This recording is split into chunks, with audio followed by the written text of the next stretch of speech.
La justice est incompétente et elle ne prend pas en charge les enfants à la hauteur du sévice qu'ils ont vécu.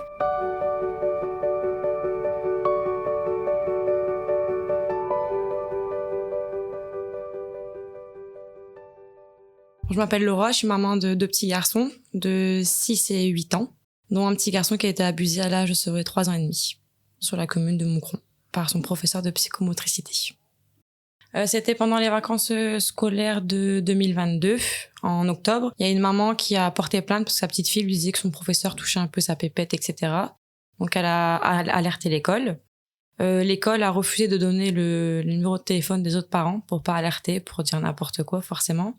Moi, je l'ai su par le papa du cousin de mon petit garçon, qui nous a dit de changer d'école très vite. De là, on s'est dit, on va pas faire non plus un amalgame, hein, ça arrive qu'aux autres, forcément. Sauf que quand on a posé la question à notre petit garçon, il a clairement dit que oui, ce professeur le touchait aussi, mais c'était souvent un jeu dans la cabane de l'école. Donc là, forcément, en tant que papa et maman, hein, on se dit d'accord. De là, on questionne notre petit garçon, forcément, chose que tout parent normalement constitué fait, sauf que la justice ne l'entend pas de cette manière-là. Un parent qui questionne son enfant, c'est pas souvent pris au sérieux. Alors j'ai fait ce qu'il fallait pas faire, je me suis mis à pleurer, à crier, à jeter tout ce qui passait par la main. Forcément, j'ai un peu fait peur à mon fils, je pense. Donc il a pu parler pendant, je pense, 2-3 semaines, il disait plus rien. Quand on posait des questions, il disait oui, ok, peut-être, je sais pas, je sais plus. Mais quand il était avec son frère en sa chambre, il en parlait. Quand il était dans le bain, il en parlait tout seul. Et donc il a vu une première psy qui, elle, a vu que elle avait forcément subi quelque chose, mais qui ne parlait pas maintenant, parce qu'il a eu un choc émotionnel. Je pense que j'en suis la cause, forcément, quand on voit sa maman pleurer toutes les larmes de son corps du haut de ses 3 ans, je pense que ça fait un peu peur. Et je l'ai très très mal vécu. Le papa, lui, a écouté, a entendu, a posé des questions, mais il est resté très fermé sur le sujet. Sauf que 3 semaines auparavant, mon petit garçon était rentré de l'école avec la couche avec des taches de sang dedans. Sauf qu'il faisait les dents à ce moment-là. Donc en tant que parent qui travaille énormément en usine, on n'a pas forcément le temps d'écouter nos enfants. Chose qui est très importante maintenant, je pense. Chose que je ferai toute ma vie maintenant, et je regrette un peu. Même si ça reste pas ma faute, mais c'est toujours un peu une culpabilité, forcément. Je travaillais de nuit. Donc déjà, quand je rentrais le matin à 5 heures, donc je me rentrais, je me lavais, je faisais le ménage, je déposais à l'école, je dormais. Quand je l'ai récupéré, c'était l'heure de goûter, devoir, douche, et moi je partais au travail. Et mon petit garçon, ça faisait depuis déjà juin 2022. Quand il allait à l'école, il hurlait, il pleurait. Mais bon, on s'est dit, à 2 ans et demi, 3 ans, c'est peut-être les caprices. Un enfant ne veut pas forcément aller à l'école. Mais d'autres mamans ont le même discours. Hein, leurs enfants commencent à hurler, etc. On était à milieu de penser qu'il y avait des actes d'attouchement sexuel dans son école. Et à la rentrée d'août, parce que maintenant les rentrées sont en août et puis en septembre, pareil, des crises, il était propre. On avait été en vacances, il était propre. L'école reprend, une semaine après, il est plus propre. On se dit, il y a un problème, peut-être que c'est de l'école, etc. Donc on remet des couches. Il revient, il trace de sang dans la couche. Bon, il fait peut-être des dents, les molaires, etc. On prend pas plus attention que ça. Il revient avec le sexe gonflé, comme d'autres enfants dans d'autres auditions aussi, hein, le sexe gonflé, etc. Et là, on se dit, en fait, on aurait peut-être travaillé un peu moins, peut-être qu'on aurait eu le temps de poser peut-être plus de questions. Mais avec du recul, je me dis, aucun parent pense que leurs enfants sont touchés à l'école. Donc je m'en veux, mais d'un côté, je me dis, aucun parent peut penser quelque chose comme ça. Mon fils a un problème de langage pendant 6 mois après cette histoire-là, alors qu'il parlait très bien. Ça, où il savait tout seul. Le haut, il savait mettre, le bas, il mettait plus. Il y a plein de choses qui ont... Maintenant, on sait pourquoi. Mais en tant que parent, un jeune parent, en plus, j'avais 22 ans, donc je me suis dit, c'est des caprices qui me fait. Mets ton pantalon et ferme-la, quoi. Mais au final, non. Il y a d'autres mamans aussi, on s'est rejoint sur ça. Les enfants ont commencé à faire des crises de panique devant l'école. Nous, on s'est dit, maman, elle travaille dans une demi-heure, on n'a pas le temps, on va avec ta maîtresse et à ce soir, quoi. Mais au final, non, ils avaient juste peur et ils nous faisaient comprendre, mais je pense qu'il devrait y avoir des séances d'infos, plus dans les villes de Moucron, pour les parents, pas forcément sur des cas d'abus, mais au moins sur les comportements des enfants. Quand un comportement change du tout, il y a un problème, forcément. Donc on dépose la première plainte. Le policier, on est la 15e de la journée, hein. Monsieur n'a plus trop de patience, il écrit, mais voilà, il oublie plein de paragraphes. Je sors de là, je signe la déposition, je rentre chez moi, je la montre au papa. Le papa, lui, il reste un peu dans le déni quelque temps. Hein. Je pense comme tout papa, c'est souvent les mamans qui mènent ce combat-là, malheureusement. 2 semaines après, je porte une deuxième plainte, toute seule avec mon compagnon, et là, on explique tout.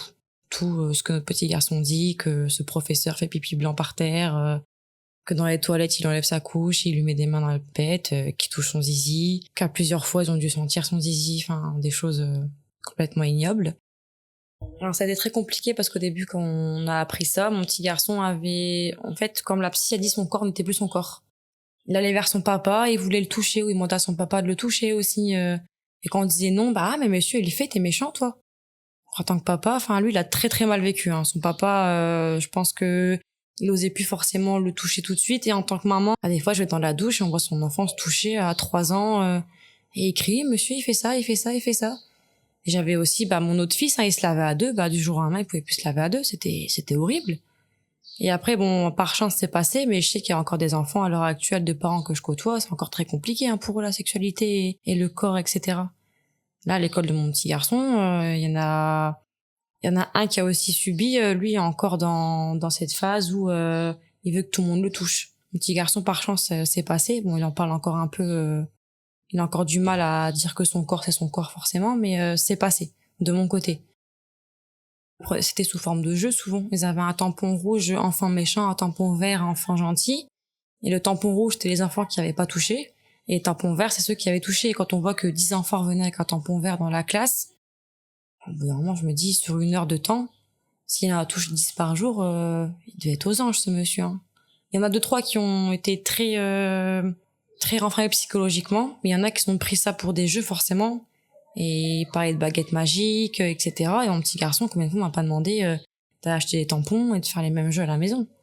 Et en tant que maman, c'est pas que c'est plus facile qu'un papa, parce que nous, on comprend là un peu notre enfant. Enfin, les papas, ça reste un papa. Hein. C'est lui il a pris beaucoup de recul sur ça.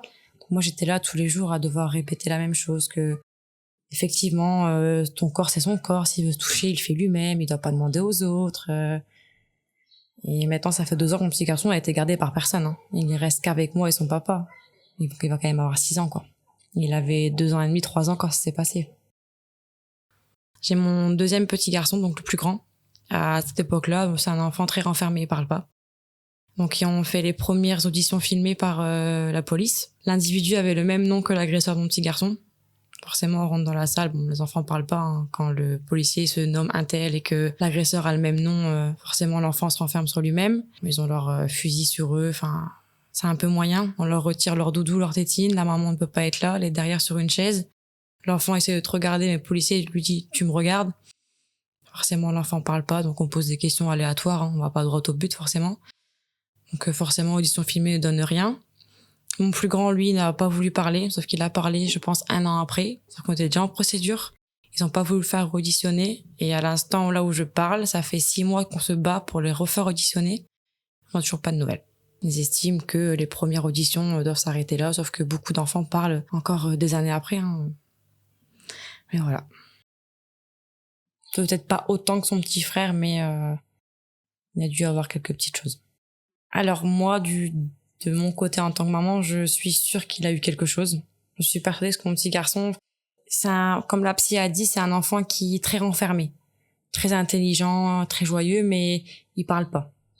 Et encore maintenant, on peut lui poser des questions sur ce qui se passe à l'école, etc. C'est un mur, cet enfant. Hein. Et il y a pas si longtemps que ça, il y a 6-8 mois, c'est lui qui m'a demandé de parler à la police. Et quand j'ai posé la question, il m'a dit, parce que tu sais, il y a pas que mon petit frère, hein. Et quand on a essayé d'approfondir, il s'est stoppé tout de suite. Et quand il a su que s'il se faisait auditionner, on allait être dans la même pièce, il a plus voulu parler. Et là, quand je lui pose des questions, sa seule phrase, c'est j'ai vu ce que mon petit frère a eu dans la cabane, parce que c'était une salle de psychomote, en fait. Et quand une prof était absente, il mettait les plus grands avec les plus petits. Et il m'a une fois avoué qu'il avait vu son petit frère partir avec ce professeur dans la cabane. Et il m'a toujours dit que lui aussi avait été. Alors vous dire être sûr à 100% qu'il a vécu quelque chose, je peux pas vous l'attester. Tandis que mon petit garçon, lui, a été attesté, ça a été prouvé qu'il y avait eu des choses. Maintenant, en tant que maman, je pense qu'avec du recul, j'aurais peut-être dû le faire voir tout de suite aussi. Mais bon, après, c'est des choses, on peut pas s'en vouloir, hein, mais moi, j'en suis sûre à 80%. J'essaie de pas y penser. J'attends le 9, voir s'ils vont se faire auditionner, à voir s'ils veulent encore parler, parce que moi, je forcerai pas à les faire parler. S'ils veulent pas parler, ils parlent pas. Après, si le 9, il veut parler et que là, il s'avère que mon petit garçon parle, je pense que je le vivrai très mal une deuxième fois, parce que ce sera pas un enfant qu'on aura touché, mais 2. Après, j'en parle, je reste dans des mots d'enfant. Il a que 8 ans et il a pas à savoir plus dans le détail. Après, lui, il a une colère intérieure. Hein. Lui, mon petit garçon, c'est si je le vois, je vais le tuer, etc. C'est quand même son petit frère. J'en parle, mais je reste très soft dans mes mots. Le petit, lui, en parle. Il fait encore des cauchemars. Il parle d'un monsieur avec une barbe, etc. Mais je dis pas, tu t'en souviens? S'il m'en parle, il m'en parle. Là, à l'heure actuelle, il parle plus des violences sexuelles qu'il a eues. Il me dit juste qu'un monsieur lui a fait du mal et je pense que c'est très bien de s'arrêter à ça. Après, forcément, dans 10-15 ans, s'il me pose la question, on aura cette conversation. Mais là, tout de suite, je pense qu'on n'a plus besoin de rabâcher cette histoire. Je l'ai assez ramassé à la petite cuillère pendant 1 an et demi. Donc, 2 ans et demi de combat, c'est long, mais comment dire, c'est long pour un tel dossier pour nous parents, mais au niveau de la justice, comme l'avocat dit, c'est pas si long que ça. Ils font leur travail, bon certes, c'était un peu long pour son enfant, mais je pense qu'au plus ça dure, au plus ça donne d'espoir de récolter le maximum de preuves aussi. Là, on a eu un report de dossier le 23 juin. Beaucoup de gens sur Moucron, forcément, dans les articles, marquent que c'est honteux, que ça prenne du temps. Je pense qu'on a 8 mois en plus pour se battre. Donc, c'est un bien pour un mal, d'autant plus que là, pendant les 2 semaines qui ont suivi, j'ai eu d'autres preuves. Donc, je pense que c'est un bien pour un mal. Mais ça reste quand même long pour nous en tant que parents. Parce qu'on veut qu'il ait une finalité. Même si on sait que de la justice, on a très peu de chance, mais on essaye quand même. Alors c'est très lent parce qu'il faut savoir qu'il n'y a pas qu'une seule école de toucher, c'est 3 écoles différentes. Parce que lui, c'était un poste de psychomotricien, sauf qu'il faisait ça en 3 écoles différentes pour avoir son planning d'heures, je suppose. Tout le monde dit la plus grosse école impactée, c'est la CE de Moucron, sauf que non, c'est la seule école où les parents ont parlé. Il y a eu Raymond Devos et Pierre de Coubertin à Moucron. Raymond Devos, il y a aussi eu des plaintes, sauf que ils n'ont pas voulu auditionner les professeurs de cette école-là. Pourquoi? Ça, on essaie de le savoir encore. C'est très long parce que ils ont mal fait les choses, forcément. Ils ont auditionné les professeurs juste après une grande réunion avec les échevins de Moucron en les obligeant à avoir tous le même discours. Quand on reprend le dossier, forcément, on voit toutes les dépositions de toutes les profs qui ont toutes le même discours, mot à mot. Je pense que c'est un peu se foutre de la gueule du monde. Quand on voit que la directrice qui était là pendant cette histoire-là n'a pas été auditionnée. Ils ont auditionné l'ancien directeur, sauf qu'à l'heure actuelle, dans le dossier, il n'y est plus. Donc il y a des choses qui vont pas. Nous, au tout début, quand on a eu le premier tribunal le 13 octobre 2024, il y avait des preuves qui avaient disparu, notamment des attestations de pédiatres qui prouvent qu'il y a eu des fissures anales. Enfin, c'est pas dans le dossier. Les papiers ont disparu. Des bilans de maîtresses qui actent que les enfants ont des comportements très renfermés sur eux-mêmes. Par des hommes, c'est pas non plus dans le dossier, ça a disparu. Il faut savoir que ce monsieur, son papa est policier. Une de ses tantes est magistrat. Il a une très grande famille sur Moucron. Donc je pense que ça joue beaucoup aussi, même si la justice nous dit que non, mais c'est comme là, c'est une enquête qui a ni queue ni tête, parce que dans son téléphone, ils ont retrouvé 140 vidéos. Nos enfants nous ont dit qu'ils avaient été filmés dans les toilettes. Et là, comme par hasard, la justice n'arrive pas à ouvrir les vidéos de son téléphone. Et par contre, le petit dealer du coin de la rue, qui va faire son business sur Snapchat, ils vont réussir à le retracer même 15 ans après. Alors c'est des choses qui maintenant me font rire, parce que je me dis, demain, je me lance à vendre de la cocaïne dans mon appartement, ils vont me retrouver. Hein. Ils vont venir faire une perquisition chez moi. Par contre, chez lui, ils sont arrivés à 12h10, ils sont toqués. Bonjour monsieur, il était prévenu avant de la perquisition. Déjà, une perquisition ne prévient pas, mais bon, soit. Ils ont toqué, ils ont pris son téléphone, ils ont fait une fouille manuelle devant lui. Ils ont pris le téléphone, quelques jours après, ils lui ont rendu. Bon, on n'arrive pas à ouvrir les vidéos, monsieur. Donc la justice, je sais même pas à quoi elle joue dans cette histoire, mais... Parce que je connais de nombreuses personnes qui ont eu des perquises pour stupéfiants, ça se passe pas comme ça. Hein. Ils arrivent 6h30 du matin, ils défoncent ta porte, tes petites culottes, ils les retournent, etc. Mais par contre, lui, ils ont rien foutu par terre. Hein. Ils ont pas été à l'étage, rien du tout. Il a été auditionné 8 mois après les faits des premières plaintes de ses premières victimes. En 8 mois, on a largement le temps de préparer un discours, de l'apprendre par cœur sans bégayer et de faire le petit malheureux mettre des petites larmes entre deux. Hein. 8 mois après les premières plaintes. Je trouve ça aberrant. Mais au niveau de la justice, c'est normal. On parle d'enfants quand même de 2 ans et demi, 3 ans, maximum 5 ans. Et mon petit garçon, moi, a été auditionné 8 semaines après les premières plaintes. Bon, là, il s'en souvenait encore forcément, mais il y avait des petits détails qui m'avaient dit, il s'en souvenait plus. Niveau des avocats, ils disent que c'est pas long, on a envie de les croire. Mais sur une affaire de mœurs avec des enfants aussi jeunes, je pense qu'ils auraient dû aller un petit peu plus vite quand même. On a eu un tribunal le 13 octobre 2022. Là, on a eu un non-lieu. Il n'y avait pas assez de preuves matérielles. Il n'y avait pas d'audition d'enfants. Enfin, il n'y avait pas clairement... Il y a une petite fille de l'école Raymond Devos qui a parlé. Sauf que la justice est tellement incompétente, on va dire, qu'ils ont confondu les écoles. Donc la petite fille énumère ses attouchements qu'elle a eus, et son viol, si on peut dire, dans une école. Sauf que eux, ils ont pris les photos de la mauvaise école. Donc en fait, son discours ne concorde pas avec l'école dont eux pensaient, mais forcément, on parle pas de la même école. Donc on a eu un non-lieu. Ça veut dire qu'il y avait aucune charge contre lui qui était retenue, et en gros, c'était fini. Sauf que nous, on décide de faire appel à la décision. Si on n'aurait pas fait appel, il était libre, il faisait sa petite vie tranquille. Donc nous, on s'est dit non, on va essayer. Là, on a fait appel. On a eu le premier tribunal le 23 juin 2025. Là, il y a eu un report. On va voir si le 9 février, ils veulent approfondir l'enquête qu'ils ont eux-mêmes ratée, ou alors s'ils veulent en rester là. Le 9 février, soit c'est fini et on abandonne les charges, soit on a la date pour un autre procès qui va déterminer là s'il est coupable ou non coupable. Donc dans tous les cas, on n'aura pas la réponse, je pense, avant fin 2026 ou 2027. L'avocat de ce monsieur, Maître Leclerc, estime que nos enfants sont des menteurs. En tribunal, notre avocat nous dit c'est inadmissible qu'un avocat parle comme ça d'enfants. Parce que même si lui défend son client, après c'est sa conscience à lui, c'est pas la mienne, on peut pas parler d'un enfant comme ça. On dit pas que les enfants ont tendance à la mythomanie, qu'un enfant fabule, enfin c'est des mots qu'on ne doit pas sortir. Et quand on voit qu'il dit ça face caméra ou qu'il ose dire que son client vit un enfer, qu'ils viennent chez nous voir ce que nos enfants ont vécu pendant 1 an et demi à les reconstruire, on verra qui a vécu l'enfer vraiment. Nous, les parents des victimes, on n'a pas de notre travail, on a tout perdu, tandis que lui, en ce moment, gagne tout. Donc je trouve ça un peu abusé de leur part, mais bon, après c'est les avocats qui vont gérer, mais en tout cas mon avocat n'est pas d'accord avec ce qui se raconte. Surtout que c'est 3 écoles différentes, donc les enfants ne se connaissent pas. On l'a su pendant les vacances scolaires, donc les enfants de 3 ans n'ont pas contact entre eux. Les mamans, la plupart, je les connaissais même pas.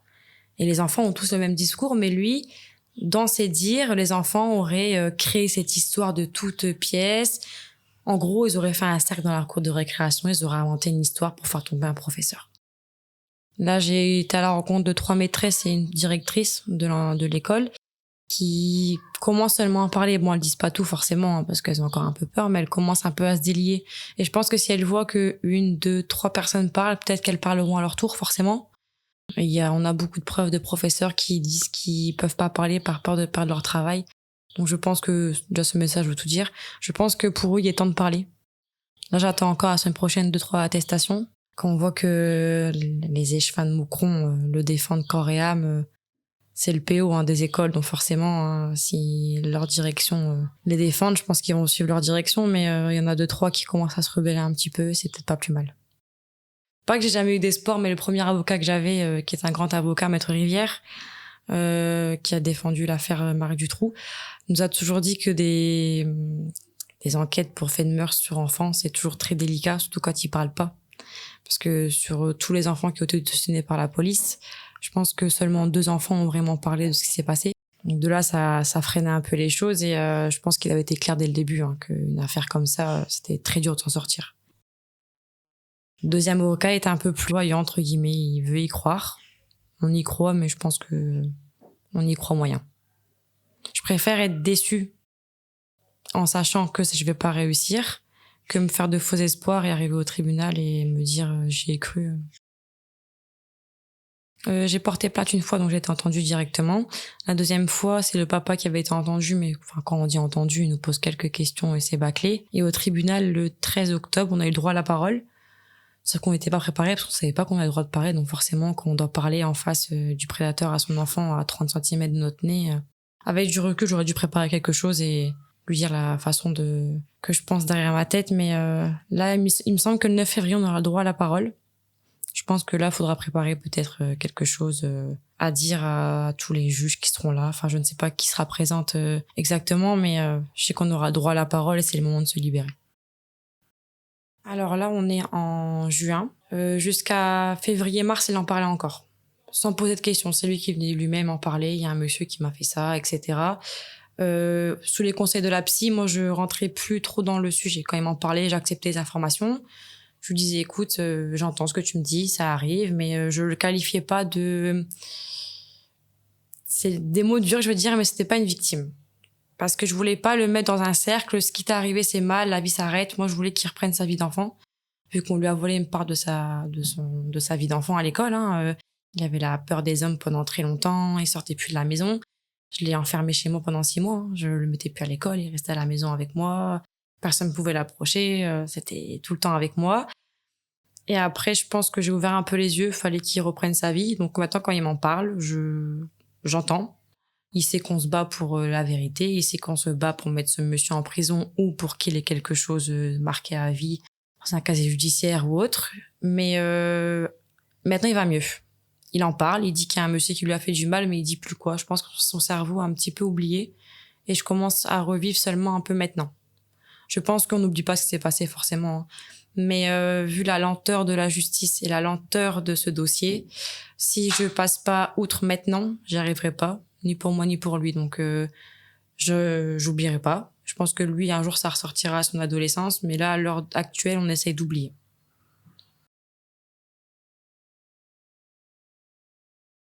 J'ai été suivie pendant 3-4 séances, sauf que j'ai tellement de colère en moi et je ne comprends pas ce qui se passe dans ce dossier qui est très sombre, que je préfère, en fait, je suis pas apte à recevoir les informations pour me faire aider tout de suite.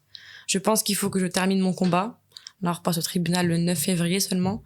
Je pense que après, je pourrais me faire aider. Là, tout de suite, je suis trop négative. Pour moi, tout ce qu'on va me dire de faire, ça rentre pas. Quand on me dit de prendre sur moi, d'essayer d'oublier qu'il fasse sa vie, moi, j'arrive pas. Je suis dans une colère encore tellement immense que pour moi, c'est pas possible.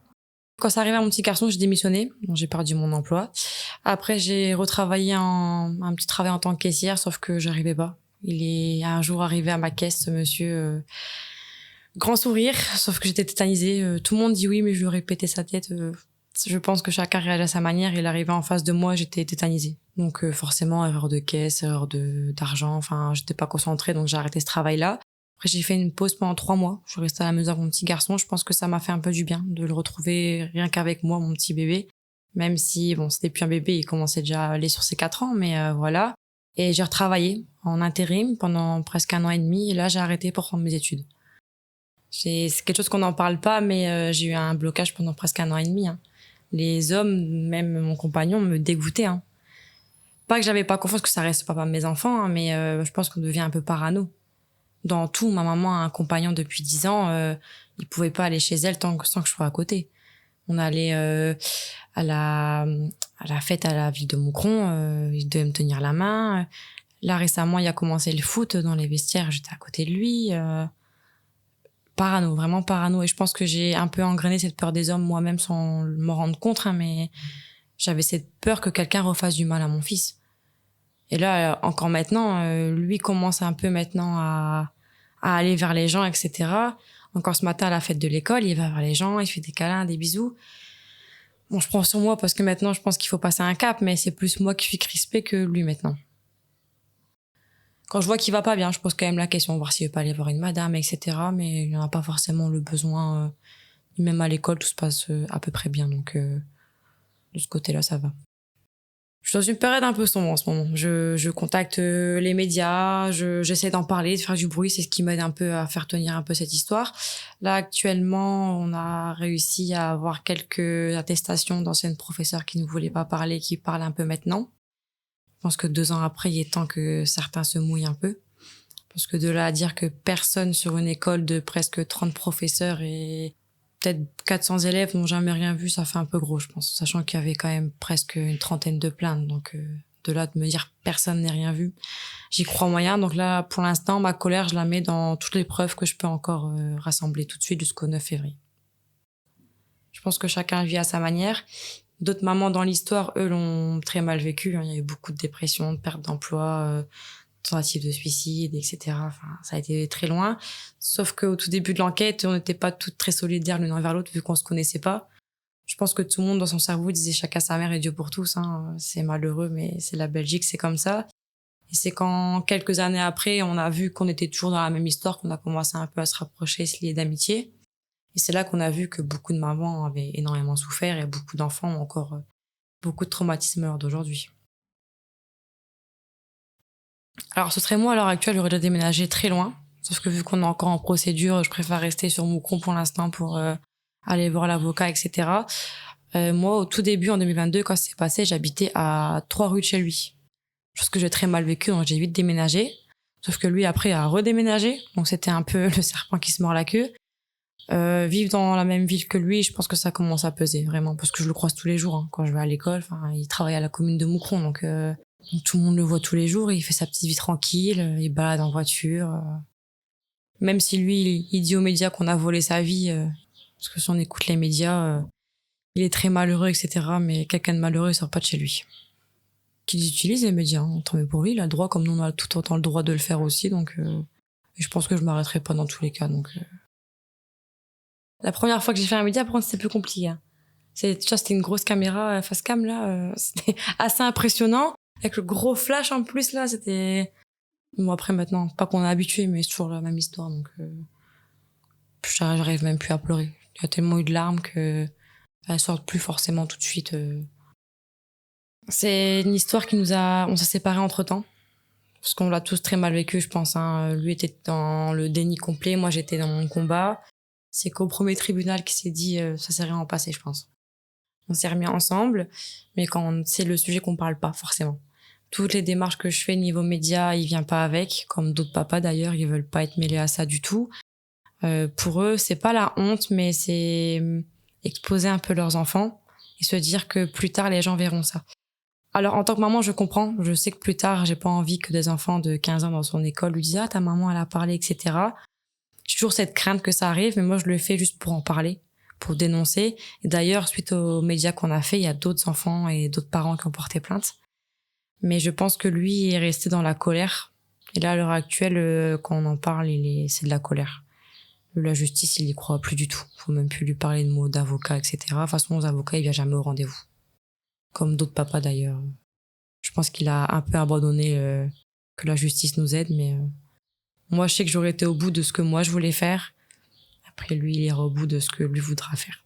Je suis très seule. Mais il y a d'autres mamans qui m'accompagnent pour des médias, etc. Bon, après, là, maintenant que le report d'audience a été acté, je pense que chacun va de son côté un peu à la pêche aux infos pour son enfant. C'est pas qu'on se sépare, mais je pense que là, à l'heure actuelle, on a besoin de mener un combat pour notre enfant et puis pour les enfants. Après, moi, là, je parle encore des autres écoles, etc. Ça a été un combat très long. Je pense que j'ai été dans une période très sombre pour je portais beaucoup de poids sur mes épaules. Là, je pense qu'il est temps de déléguer un peu et de prendre le poids que de mon enfant. Moi, la seule phrase que je dis maintenant à chaque fin de média, c'est que la justice est incompétente et elle ne prend pas en charge les enfants à la hauteur du sévice qu'ils ont vécu. C'est-à-dire que là, on parle même de faits d'attouchement, etc.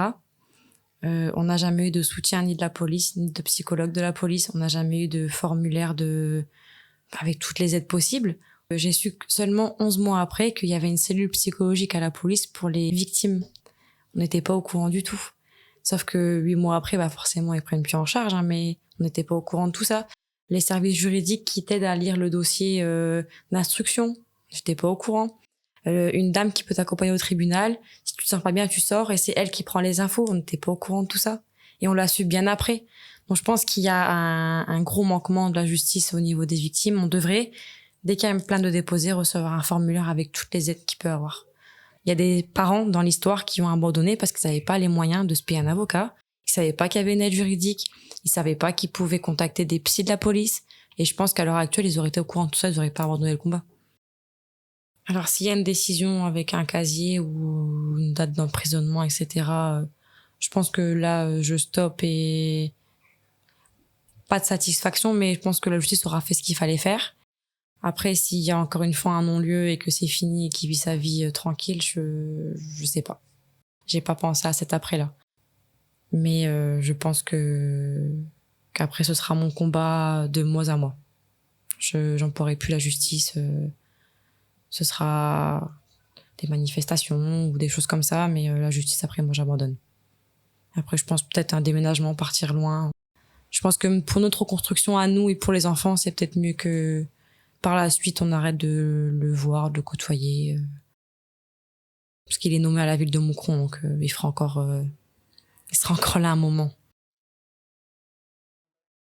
pense que j'aurais tout fait au niveau de la justice, des médias. J'aurais été voir tout ce que je pouvais, tous les médecins compétents, les pédiatres, les psychologues, les avocats, j'en ai eu 2 aussi.